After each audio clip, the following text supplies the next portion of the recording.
So, magandang araw. Gagawa na naman tayo ng video. Itong video na to is about sa feelings ng babae. Kasi sabi daw nila hindi raw logical yung babae. Pero usually yung napipili nila na lalaki is talagang mataas yung value at hindi talaga sila nagkamali. So, paano ko to nasabi? Kasi nga, yung babae kasi is 'di ba, mother 'yan, mother nature, matter. So, attached talaga sila sa material things. Materialistic talaga yung babae. Yung mga material na yan, yan yung nagbibigay ng feelings sa kanila eh. Gaya ng pera, security yan, di ba? Bibigay ng security yan. Tapos yung pogi, nagbibigay ng material din na anak. Di ba yung anak, bagay din yan eh. Para tao is object din naman tayo eh. Na conscious din naman tayo na na object. So, pagka pinili nila yung pogi na which is yun talaga yung nangingibabaw is may ensure yung next generation. Ibig sabihin, pag nagkaanak sila, may tsura rin, mapapasa at mapapasa yung genetic line. Kaya yun ang pinakamahalaga. Pansinin mo, yung mga babae, binabato nila yung sarili nila sa mga pogi na unang meet up pa lang nakikipag one night stand. Tapos yung dating apps, pang pogi lang din yan kasi hookups lang naman talaga yan eh. Hindi naman talaga dating apps yan eh. So, diyan naka-attach yung feelings ng babae, isa na provide mo. It's either genetic yan, normie, pero pinaka talaga na-attract talaga sila is yung looks talaga ng tao. Pangalawa na lang siguro yung pera, tapos yung ugali, pangatlo. Kasi yung iba sinasabi nila pangalawa ugali, pero para sa akin pera yung pangalawa eh.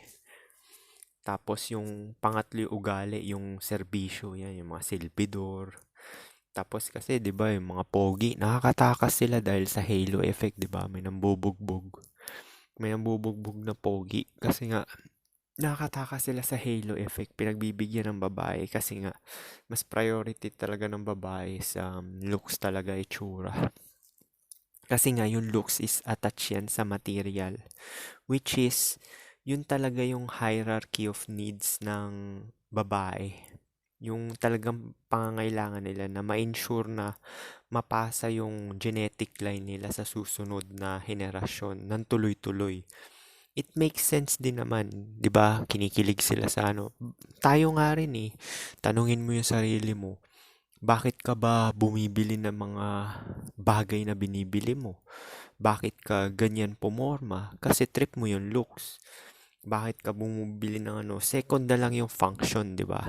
Kasi pagka baduy yung, kuwari yung damit, bumili ka, tas di mo naman trip. So, yung function niya parang nawawala yung secondary na lang function. Kagaya na cellphone.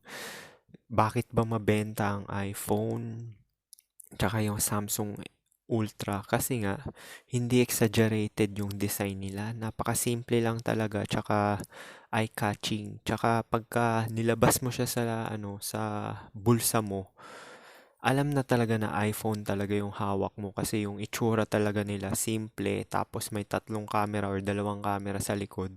Sa Samsung naman is pahalang yung camera, yung mga ultraline nila, which is yun naman talaga yung So, ang mahalaga talaga dito sa babae is yung material talaga, which is attach yan sa feelings. 'Di ba? Pagka nasaktan ka, o 'di ba may nakatusok sa nasaktan ka, material din 'yun. So, ano ba yung nakasakit sa malamang hindi maganda itsura nun, matalas, 'di ba? So, ganun yung nila, bakit sila yung feelings nila ay medyo may halong logic na futuristic. Tsaka hindi nagkakamali. Yun yung tinatawag nilang hypergamy meter. Parang hypergamy filter pala. Hypergamy filter. May mga hypergamy filter sila na nagko-compromise sila. Number one talaga is looks. Kasi yan yung magbibigay ng offspring na magsisecure ng genetic line ng babae. So, yan yung pinaka-priority. Siyempre, pagka may looks din yung offspring na yun, mas magiging successful din yun in the near future. Mas mabilis pumera, maraming opportunities, mabilis matanggap sa trabaho kasi pogi nga or maganda. Interview pa lang mapapasa na, tapos may positive reinforcement. Overall package talaga ang looks, kaya kahit anong balibaliktad mong isip talaga, kaya yan yung priority ng babae.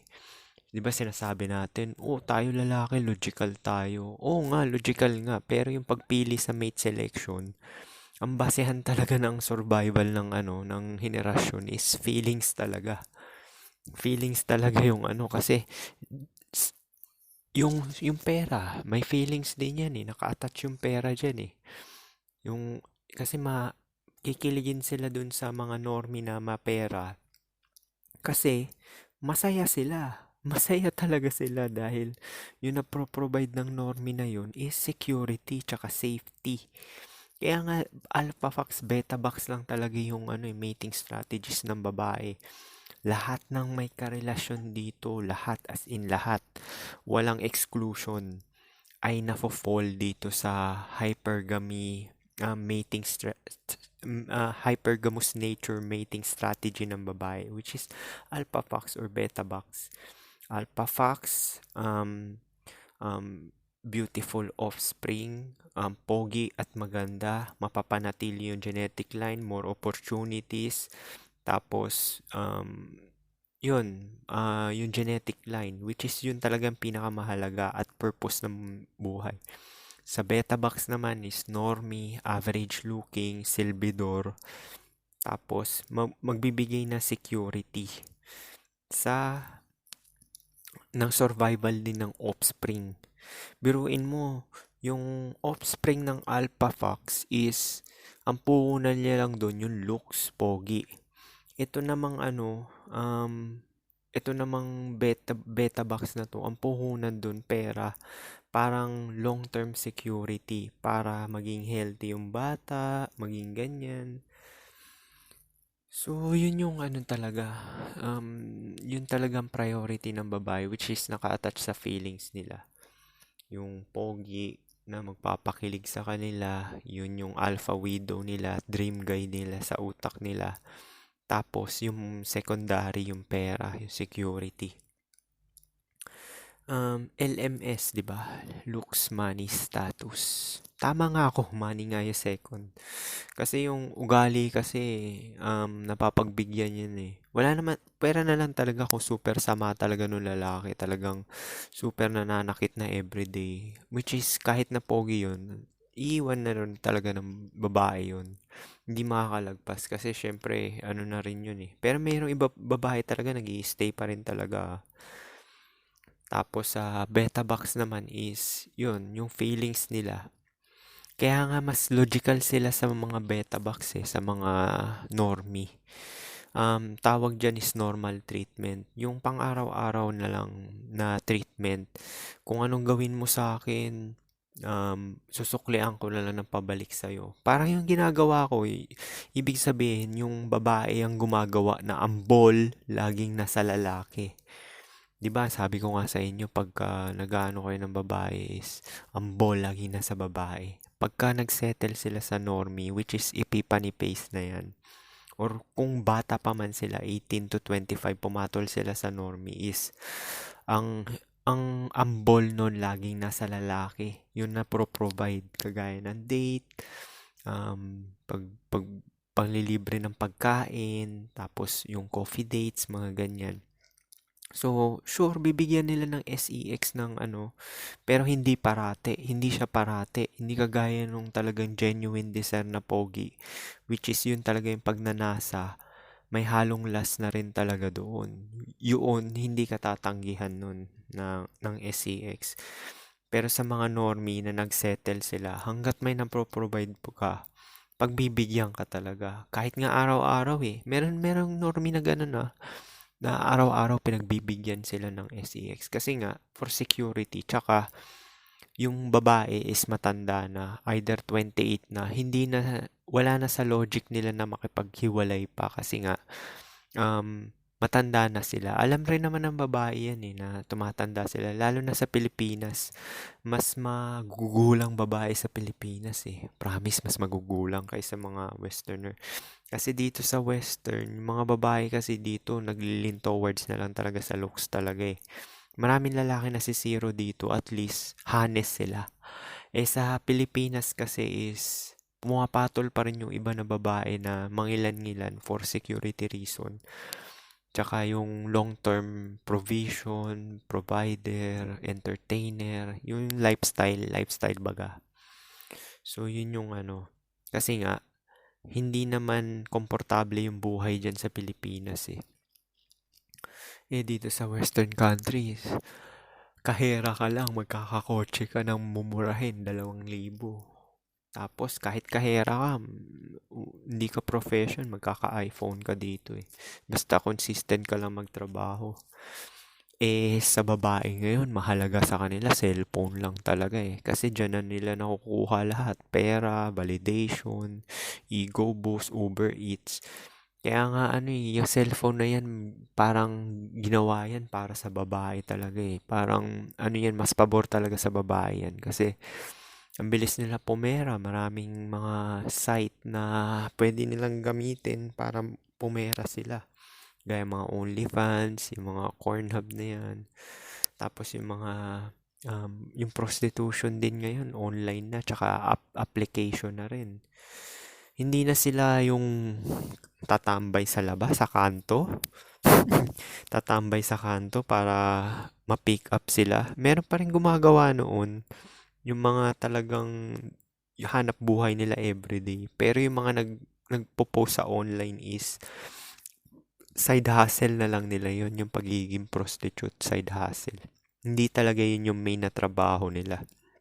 Usually yan yung mga kolehiyala para magkaroon ng cellphone sa Pilipinas yan, di ba? Kahit dito naman sa West nangyayari yan. So yun talaga yung nila, yung feelings nila is attached din siya sa nature talaga, tsaka logical, material. Kaya materialistic yung babae. Kaya para magkaroon sila ng cellphone, finest things, comfort, security, malamang mamimili ka dun ng beta box, di ba? O para ma-ensure naman kung priority nung babae yung which is lahat naman ng babae is looks talaga ang priority. Yung alpha fox side is guarantee na yung genetic line niya. Kaya sulit din yung paghihirap niya kahit single mother siya. Kasi nga, pogi naman yung yung na magiging anak or maganda So, pagka pinalaki niya yung investment na yon, nag-invest siya doon ng pagtatrabaho as single mother, maging successful yun. So, masusuklian din yung paghihirap nila.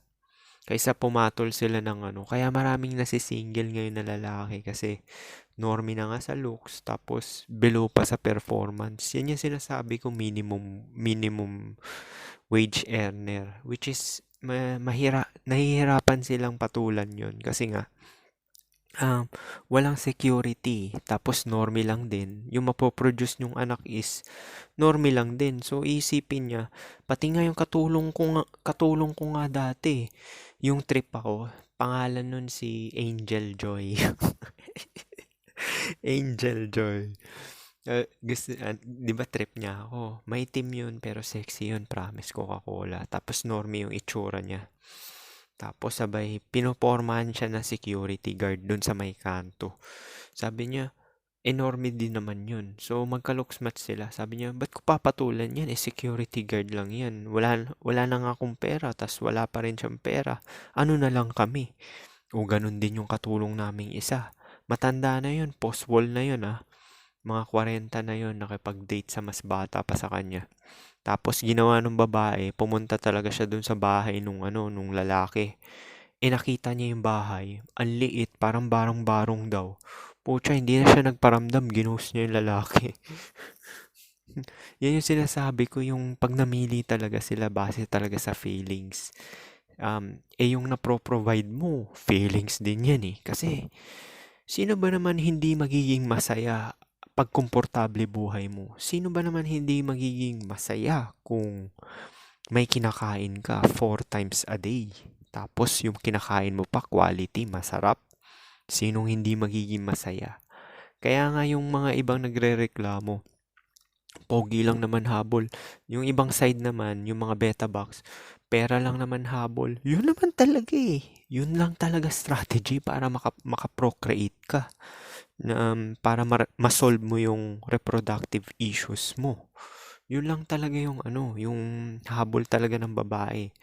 'Di ba sa side nga ng sa side ng mga black pill, pogi lang naman talaga habol ng babae. Totoo 'yan. Tapos sa side ng blue pill, yung mga normie, sasabihin nila, pera-pera lang naman yan. Sila koy-koy, pera-pera lang daw, pera-pera. Pero pumporma sila, ha? Malinis sila tingnan, tapos presentable.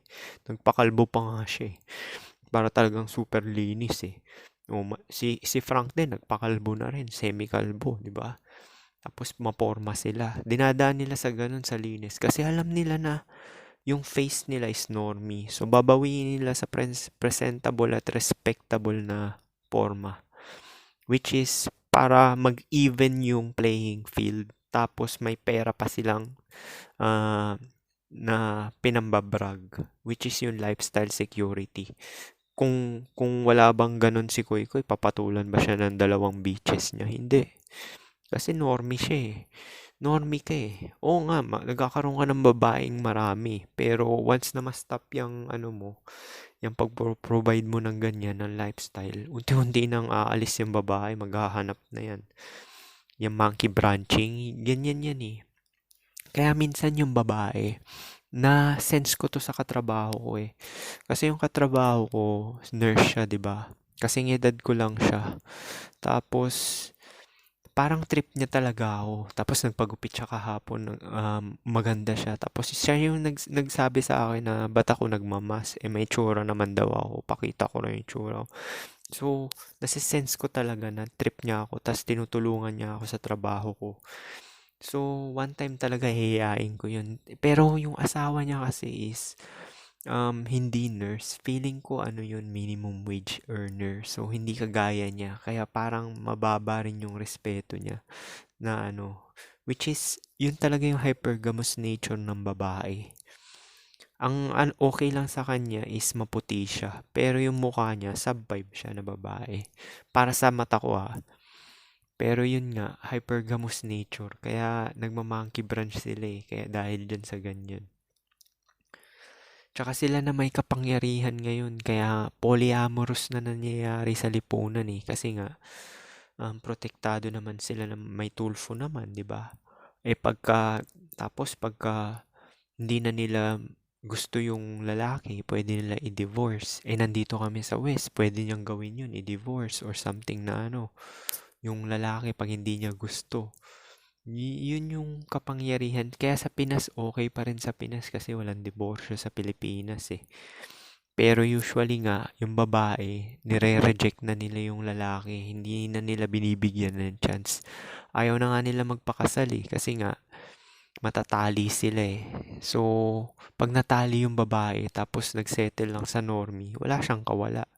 Kaya nga hindi na umaano yung babae ngayon sa normie minimum wage earner eh. Pera na lang talaga kung high tier normie. Kagaya ng security guard sa harap namin. Pero normie yun high tier normie. Malinis siya, tapos presentable. Kasing height ko lang din. Pero yun nga, nadagit niyang babae, maliit sa kanya. Pero maganda naman maputi. Siguro mga 5 lang yun o 4'11 yung babae. Yun yung pinagsisimpan niya na hinahatidan ng pagkain, breakfast, lunch at dinner. So 3 times a day. Umuwi pa talaga siya. Security guard yun, may motor kasi.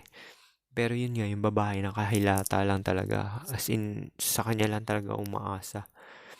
Kabit kasi yun eh. Kabit yung babae. Kaya ganun.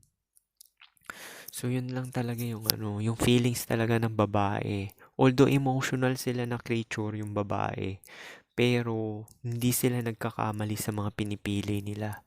'Di ba sinasabi nila, "Koy, Koy, bakit mali yung pinili mo? Bakit mali?" Sa totoo, hindi mali yung pinili ng babae. Alam nila yon.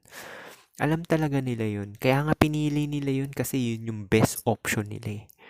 Hindi mamimili, walang piniling mali ang babae.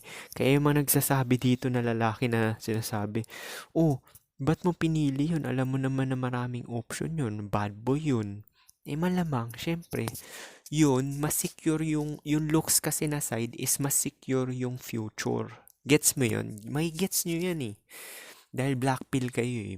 Mas secure, yun talaga ang pinaka ano. Di ba ang purpose lang natin, survival at procreation. O, lahat naman ang ginagawa natin dito para makasurvive tsaka procreate. Eh, yung procreation side, yun yung talaga yung biological urge ng bawat species eh. Siyempre, pag namili ka ng pogi, secure na yung future mo. Wag lang ma-aksidente or masaksak or magkasakit yung ano. Which is, determining factors din naman yung looks para makita yung healthiness ng magiging offspring. Kagaya nung hair, yung volume ng hair. Kuwari ako, 37 na ako. So may buhok pa rin ako, wala akong bald spot, wala akong Norwood.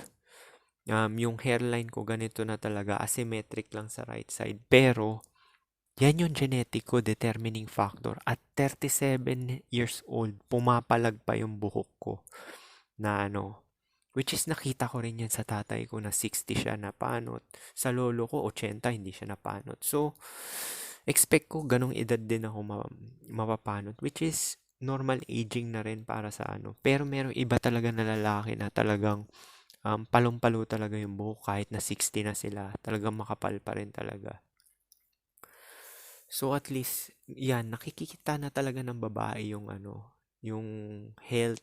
Tsaka yun din pala, never ako tumaba.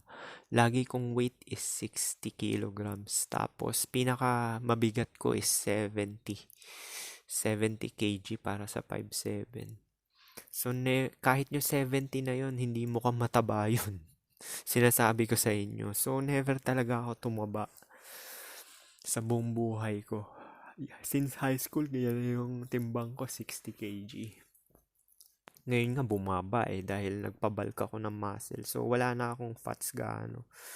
Baka mga 15% fats na lang to or 12 na. Ganon. So, yan yung ano, kaya madidebunk yan ng wala talagang piniling mali yung babae. Lahat ng namili nila is yun talaga yung pinaka-best option nila para sa hinaharap. Beta box, security, tsaka comfort na mabibigay sa next offspring. Next offspring. Ibig sabihin sa mga anak. Eh yung sa look side naman, alpha fuck. Dahil nga may itsura yung magiging ano, paghihirapan nilang dalawa yon. Kahit mahirap yung pogi na yon, paghihirapan nilang dalawa, di ba?